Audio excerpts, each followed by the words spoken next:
No, you can do postscript. Since you're interested in my fish stories, they said people that fish a lot tell big stories anyway. Mm-hmm. But So these are all exaggerated stories you got. well, I don't have any exaggerated stories. I went deep sea fishing twice Deep sea and caught fishing. really beautiful fish, and got pictures to prove it.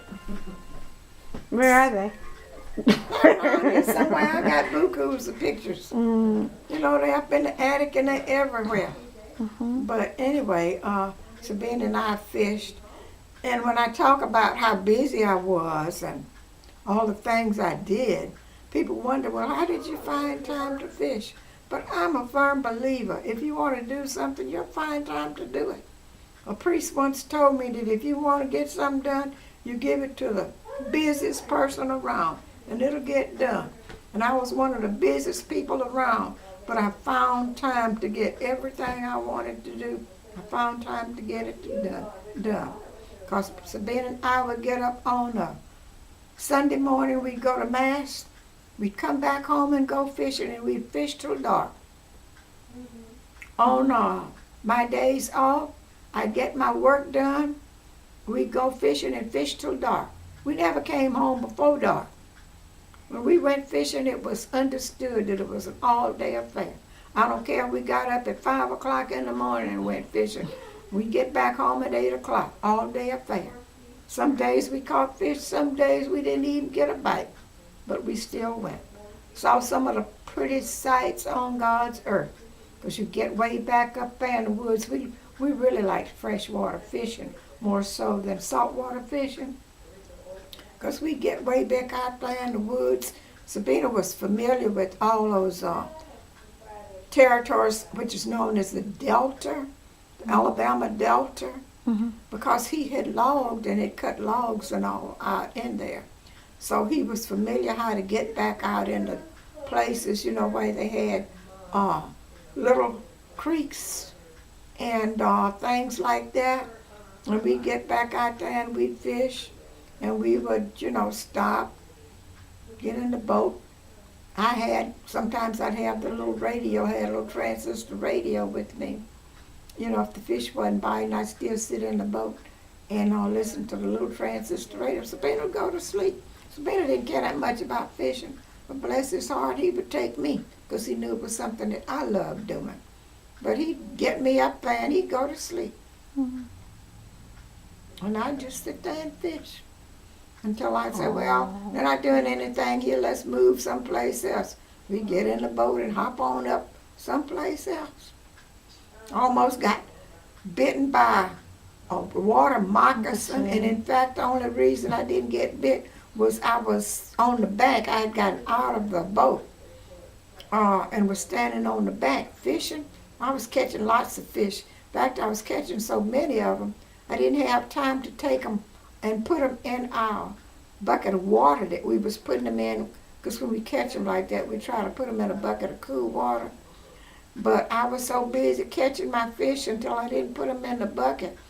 And I reached back to get a bait and put my hand on a snake. Ah, And the only reason the snake didn't bite me because he had my fish in his mouth. I think I remember when you came home from that. Your nerves were still. Yeah, my nerves were still frazzled. They stayed frazzled for a while, but you know, after a while I was ready to go right back. But we fished, like I said, we fished all up Mobile River and the Delta, and we just fished. And we did a whole lot of saltwater fishing too, down at Gulf Shores. A little bit on Dolphin Isle. I don't think we went fishing much on Dolphin Isle. We didn't care that much for Dolphin Isle. We did, you know, fish out on Gulf Shores. Did you a do lot. Dog River at all? We fished a little on Dog River. We sure did.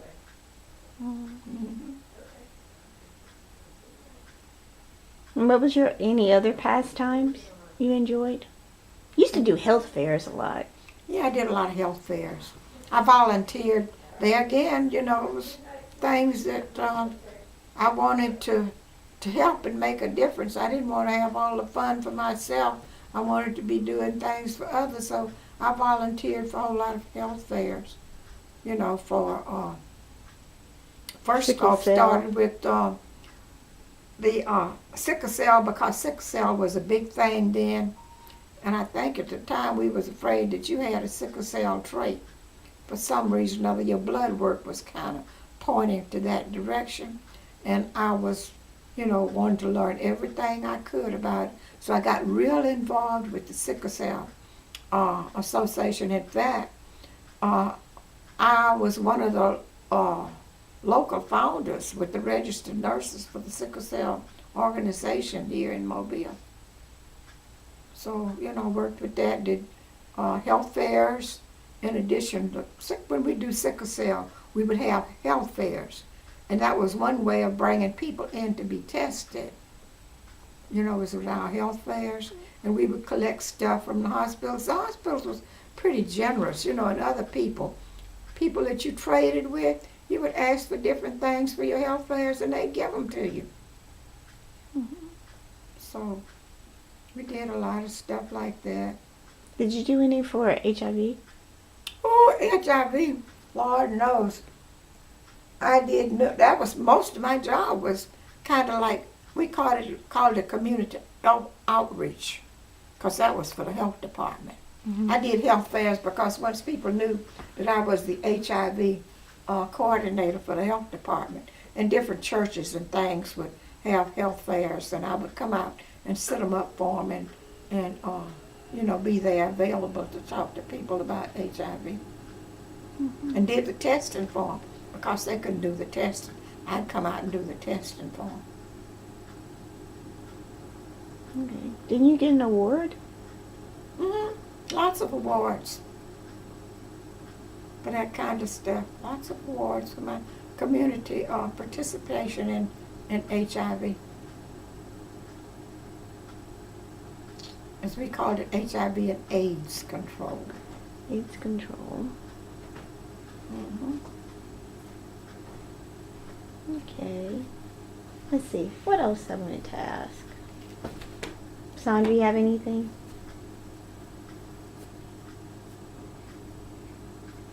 Talk to us about your people. Moyes and all of that. Now that your aunts are gone, because they're the only ones who would talk about, your ancestors and everything. I thought I told you back then. Not really. You just talked about your grandmother. My grandmother, they were, came from a little rural area in Evergreen. I used to call it the back of the moon. I think because I read something about the furthest place you could get from any place was the back of a moon. It was in a story that I read, so I called where they lived the back of the moon, because it was so far out in the woods. So. And it was founded by, Willis Moy, who had a few thousand acres of land out there, and that was all it was. It was just a village, really, but it was a farming village, and all the people that was there was him, my uncles and his children, my cousins and all that farmed that land and all back out there. So our family reunion is from Willis and Maddie? Right, from Willis and Maddie Moore. Okay. Now everyone's scattered. Really scattered. And they had tried, I think they're doing a pretty good job of trying to put families together. As Gregory telling me, they, pulling some family in. Okay. And you have.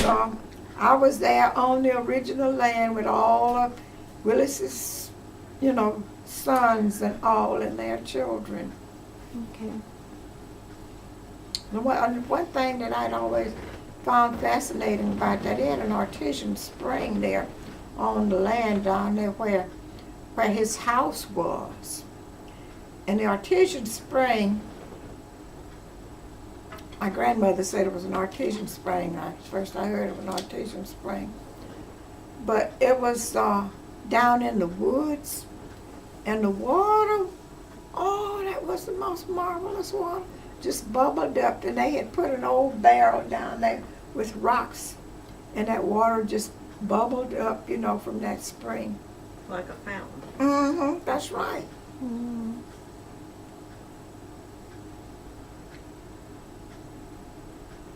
But that was on his land. I don't know, you know, whatever happened to it. I know, you know, once the land got sold and all, and got sold to these timber barons, you know, and they just kind of fenced it off so that you couldn't even get in there. Because the last time I went up there to try to get to my grandmother's property and all, they had planted pine trees. They had turned it into a pine tree nursery thing, you know, why they just a pine tree farm.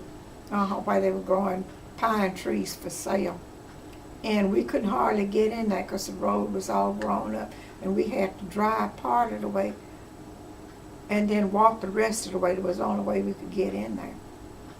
And then when we got down there, it was the land was all posted and all keep out and that kind of stuff. But somehow or another, we found a way to get in there.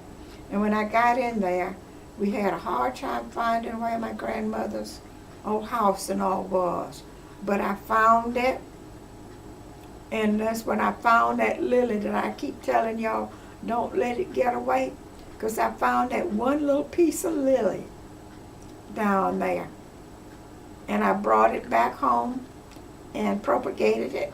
I keep lily that I was still have telling. mine. I don't have one. And I keep telling y'all it came from my grandmother's yard, and I remembered it so well. So I brought that lily. Was the only thing that I found out there, you know, really. Everything else, all pine trees. Sandra, you'll have to give me a piece. Okay. You don't have any, Mom? Well, we had it. Remember, we put ours in the bucket, and she didn't take it. Say she didn't have room to take it.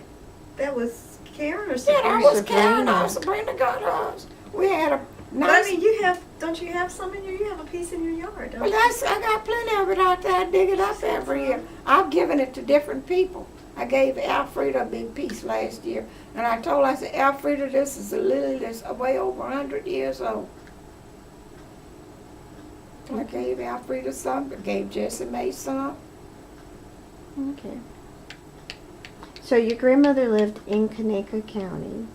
Mm-hmm. So if we were to try to find where her home was, how would we just take which Evergreen exit? There's two. You would go down Evergreen. I don't know what exit you would take, but you would head toward a place called Nips. Mm-hmm. And there was a fork in the road, Nips, and then you'd make a left there.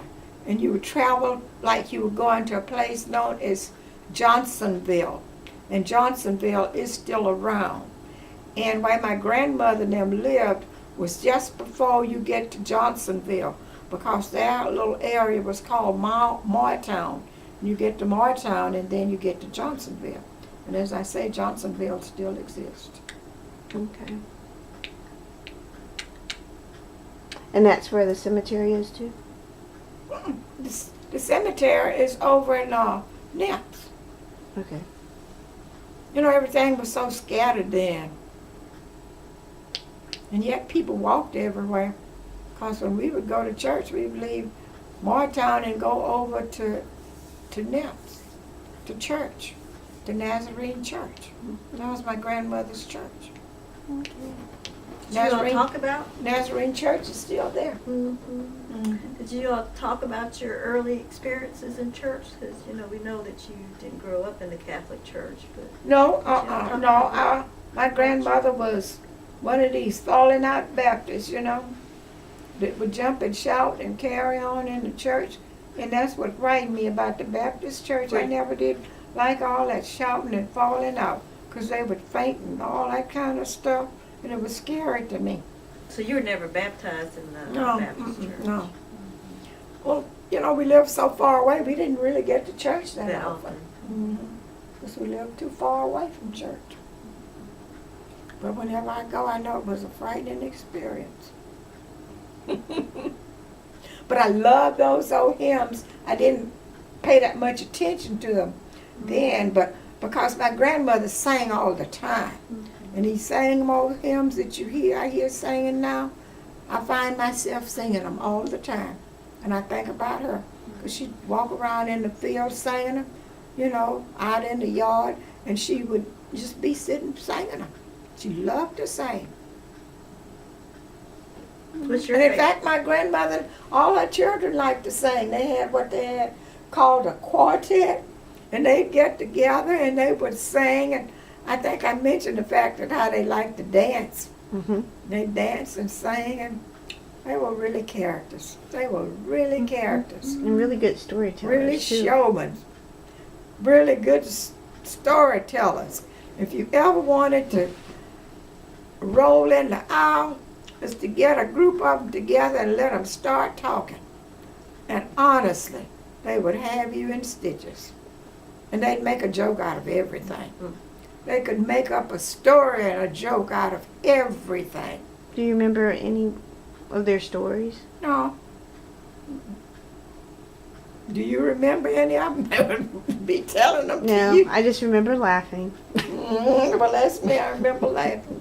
I remember some stories you told about your grandmother, and her gun. Oh, my grandmother always had a gun and a knife. She made her own clothes, and she wore an apron all the time. I think the one picture that you maybe can hardly distinguish that she has an apron on it. And she always put a pocket in that apron. And she had an old, a heavy gun, old shotgun that she had at home. But in that apron pocket, she always had a knife, a switchblade knife in that pocket. And my grandmother went for bad, and nobody did mess with her. Nobody messed with her. Is that where Sarah got it from? Yeah. Nobody messed with her. Nobody. Because she was supposed to be bad, bad, bad. But yet, she was the most gentle-hearted, giving, kind person in the world. And I think that's why she went for bad, because, if she saw somebody that was mistreated or something like that, and she meant for them to do something right, they know they didn't mess with her if she'd tell them to shut up, because I remember she had a sister that was older than she was. And this was kind of funny since we saw Cleve yesterday. And my grandmother took in her younger sister's children, because her younger sister lived way up in the woods away from my grandmother. And she ran off with a man and left her small children in this small house up there. And my grandmother just checked on everybody. Her sisters and brothers, they visited. People visited them. They had maybe a little time off in the Sundays or something like that, especially if the crops is what they call lay by. They would go visit. And she missed her sister and those children. So she went up there to see about them, and when she got up there, the children was in the house by themselves. They was small and didn't know where the mama was. So my grandmother brought them back down to her house, and it was 4 of them. So she brought them back down to her house and kept them there. And so they stayed at my grandmother's house, but they were big enough. Cleve, which was the oldest one, was old enough to work.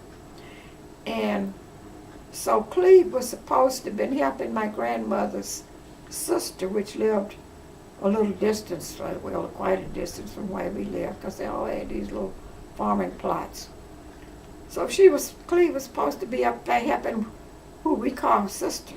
And since my grandmother's sister was the oldest, all we ever called her was sister. Her name was Louisiana.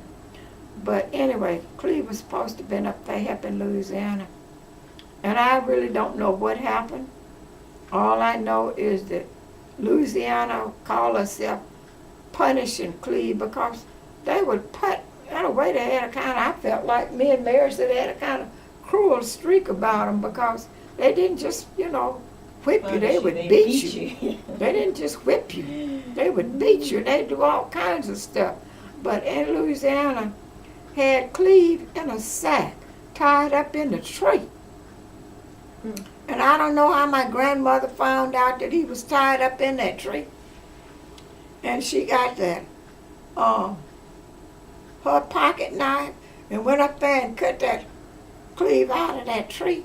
And then took a limb and took her and beat her oldest sister till she could hardly move. Beat her down.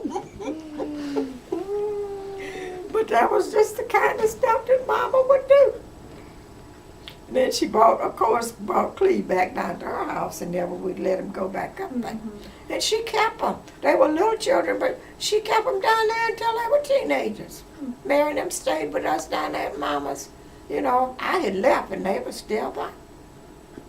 Until, I think somehow or another Aunt Eula managed to get down to Mobile.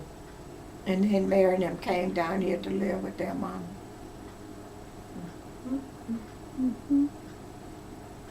But Mama had her children, and let's see, Mama had 11 children of her own.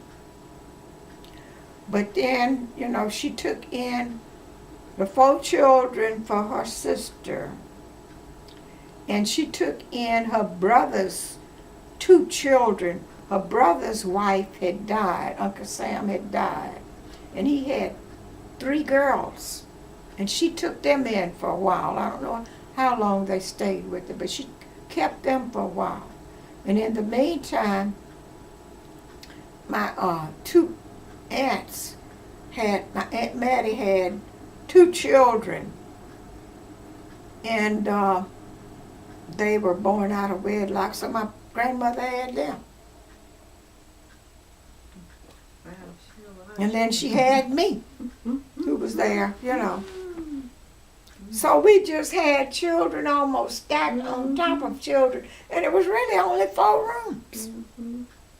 Really just 3 sleeping areas in the kitchen. And a long hall that ran straight through the middle of the house. Because we slept out in the hall, especially in the summertime. That's where we liked to sleep, was out in the hall.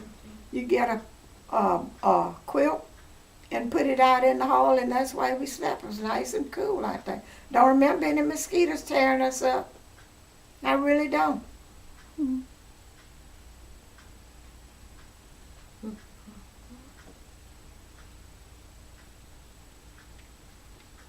And so who all lived around in that area? It was Sarah, Bernice. But she had 7 girls, because she had, my mother was the oldest, Willie Mae. And then she had Maddie, who was the next oldest. And then she had Irene, the next oldest. Then they had a sister, Dolores, that died. And then she had Bernice. And then she had Sarah, did I call her Sarah? And then she had Henrietta. Okay. But I know it was 7 girls. I might have left one of them off. And just 1 boy? 4. She had 4 boys. Oh, 4 boys. She had 4 She had boys. 11 children. Mhm. Okay, the boys were... Were Uncle J.D. Earl and J.D. and O'Neill that died in the service. And then she had a son that was kind of estranged from us, and he was the oldest one. He lived in Greenville, Alabama. And he's had families that still live in Greenville, Alabama. And all we called him was brother. You know, old people had a way of calling the oldest person sister and the oldest son brother. It was a brother and sister. So he was just brother. Okay. And I can't think of his name for the life of me. I was trying to think of it the other day. Hey, what was the story? It's been a long time. I think I remember you and Mary discussing it or whatever, but it was Bernice and everything. They were running from, like, to Georgia and stuff or whatever. Well, And Bernice. back, KKK. They had to get Oh, yeah. out of Evergreen. He was a Oh, yeah, Bernice. In fact, that story's in Jet Magazine. And I think I still got it because I meant to keep it for Tina and them. Jet Magazine printed it where they got in trouble up in Americus, Georgia, because Bernice's daughter-in-law came down from New Jersey, and something happened in the store, and a white woman said that she sassed her, and the white woman slapped her, and the girl slapped her back, so she got put in jail. And then the whole family was in trouble. KKK came, burned crosses in front of their door, and they were just virtually prisoners there for the longest. And the only way they got away, well, the only person that protected them, the people was kind of scared of them, was the undertaker there. I guess he had a little bit of clout or something. And the way we found out about it, I found out about it. There again, being the reader that I was working nights. And I was taking my break and was looking at this Jet Magazine and saw these people there, and I looked at that face, and I said, I look like my Aunt Bernice. So then I read the story, and then I got so upset. My mother was alive then, so I couldn't hardly wait to get over to her house and show it to her and tell her what happened. So then, she got busy getting in touch with her brother that lived in Ohio. And they, got some kind of way that they felt like to get in touch with him, because the only person we knew that could get in touch with him, since they gave that undertaker's name, somehow or another, Mother and my Uncle Earl got in touch with him. And they hatched up this plot to get him out, because my Uncle Earl came down, they said, in the middle of the night, and said he didn't let anybody know they were coming. And that's the way the undertaker told him, don't talk to anybody.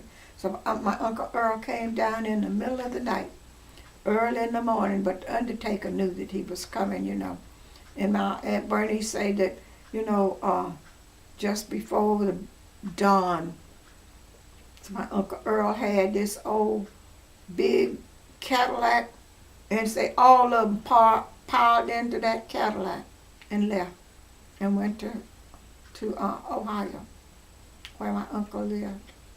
And how long were they up there? They lived in Ohio for a long time. Okay. Yeah, they never did come this way again. Because all up children and all lived up there.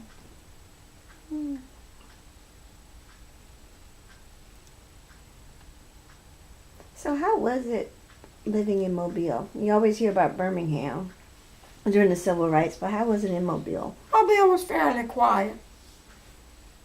And in fact, people criticized Mobile because we had it too quiet. And they say, the preachers and all were bought off by the establishment in Mobile to keep things quiet. Was that true? I don't know. I honestly don't know. But I know we didn't have all that unrest and all that thing. But I thought the situation was different in Mobile. Well, it was. The people were different. Didn't have the same kind of atrocities and We didn't have the abusive same kind of atrocities and abuse, really, in from the Mobile. police and the So the government people officials. couldn't relate too much with it. So, when they were told, not to get involved in that kind of stuff, they just didn't get involved. We had some of it, because we had a few hotheads around here that tried to get things started. Mm-hmm. But that's when they say the preachers and all kept it under cover. So it's kind of basically what you said the other day. It was, that you and that woman were talking. It's like you just didn't mix. You just kind of lived separately. Yeah, that's what I was talking to this lady, and she was talking about, that we wasn't taught to hate each other. We existed, we worked side by side, and we just wasn't taught to hate. This was a white woman? No, this is a white woman that I was talking to. So we wasn't taught to hate. She said, nobody taught me to hate black people. And I don't know of anybody else that, was just told to hate black people. So we just got along. And she said, I realized, that black people had their side of, of town, and they stayed there, and we stayed in our side of town, and that's the way it was. You just didn't mix.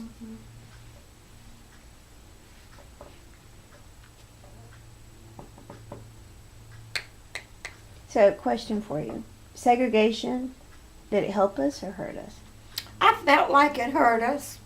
And in fact, even when they kept on going on and on and on about integration, I felt like it was the wrong thing to do. And then again, this could be because of the way Mobile was and the way we got along.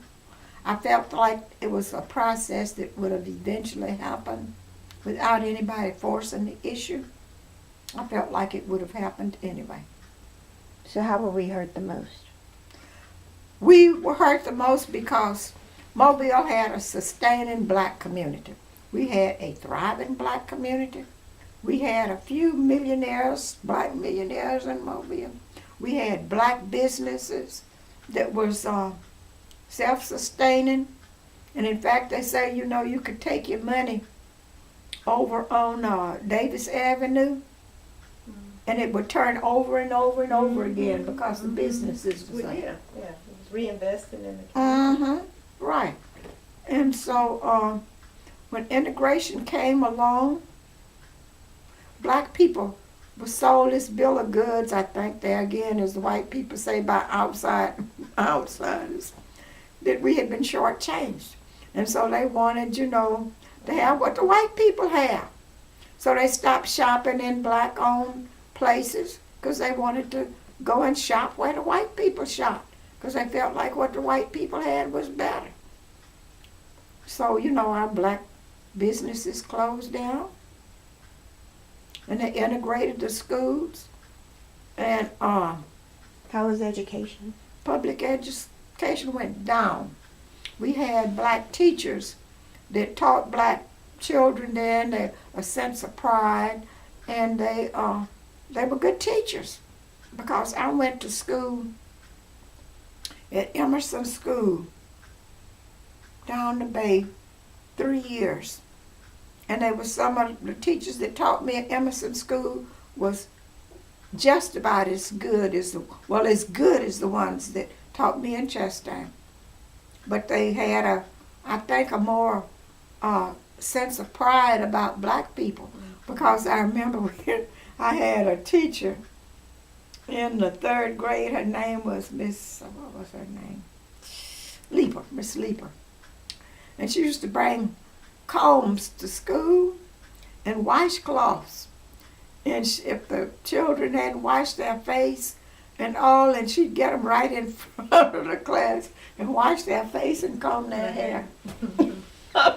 And of course, you know, once you got them in front of the class and did that, kids, you know, laughed about it a while. They didn't do that anymore. And you did not go around there. I remember I could hear just as plain, put the shirt tail in those pants. What do you mean with your shirt tail out? You had to have that shirt tail in. No. And you know, they teach you something about why is your dress dirty? You got any soap? I'll bring you some soap tomorrow and stuff like that. Why didn't you iron your clothes? All that kind of stuff. They were interested in, you know, teaching us how to groom ourselves and take pride in ourselves. Because they took pride in themselves.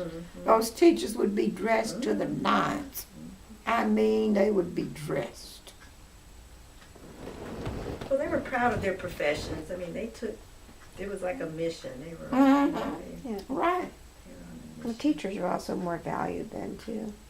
Yeah, they were more revered and respected. But That's right. Mm-hmm. Well, what about the black Catholic schools? Black Catholic schools were different. You know, I told you about St. Peter's, my experience there. Right. But Heart of Mary's school at that time was still looked on as being a school for Creoles. It was created for Creoles. Mm-hmm. And the students at Heart of Mary were all very fair. If you wasn't fair, you couldn't hardly get into Heart of Mary. And Heart of Mary went all the way to high school. High school. Mm-hmm. was from grade school through high school. But you know, as the years passed by, students got darker and darker and darker.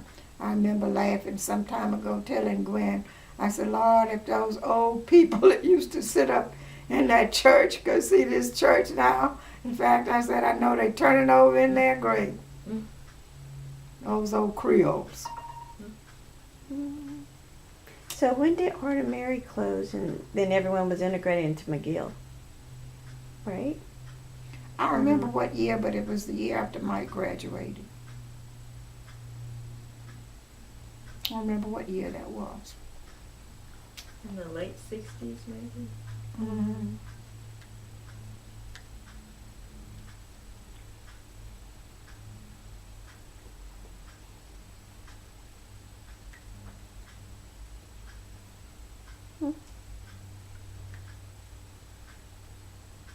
So, where have you all lived? So I know you lived in Dearborn. Mm-hmm. When I got out of school and I had an apartment on Dearborn, that's why me and Mike lived on Dearborn Street. And then, you know, me and my friend had a house together, you know, on Warren Street. And when Sabine and I got married, that's why we lived for a couple of years, because when Sabrina was born, I was on Warren. And when Cassandra was born, I was in Warren. And I guess And the you same and with Conrad Conrad. was born in Pritchard. You're Pritchardarians. Mm-hmm. His mother would say Pritchardarians. Mm-hmm. Okay.